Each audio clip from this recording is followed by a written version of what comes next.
എല്ലാവരും ഹിറ്റാക്കി തരണം.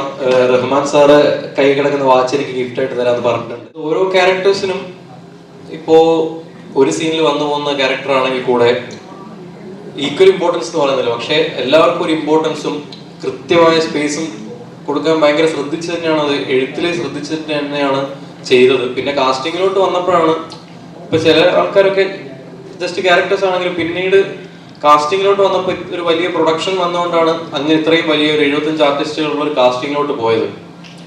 പിന്നെ പറയാനുള്ളത്, നാളെ പടം റിലീസാണ്, നാളെ എൻ്റെ ബർത്ത്ഡേ ആണ്.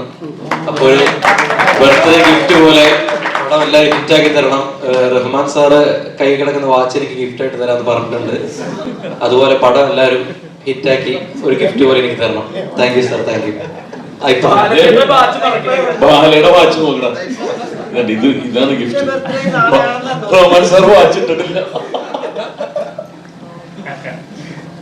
ഈ ആക്ഷൻ ഹീറോ ബാബു ആന്റണി സാറും എവർഗ്രീൻ സ്റ്റാർ റഹ്മാൻ സാറും ഒന്നിക്കുന്ന ഒരു റൊമാൻറ്റിക് സീനൊക്കെ തിയേറ്ററിൽ കാണാൻ പറ്റും. ഒരു തീർച്ചയായിട്ടും അങ്ങനെ ഉള്ള കുറെ മൊമെന്റ്സ് ഉണ്ട് പടത്തില്. തിയേറ്റർ പൂരപ്പറമ്പാക്കാനുള്ള, തിയേറ്റർ പൂരത്തിനുള്ള ജനം വന്നാൽ തീർച്ചയായിട്ടും അത് പൂരപ്പറമ്പാവും.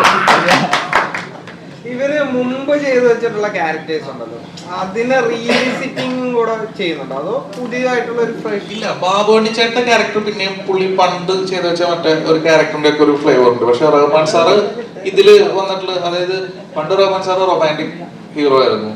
അപ്പൊ ഇത് എല്ലാത്തിനും കൂടിയിട്ട് ഒരു കൊളാഷാണ്.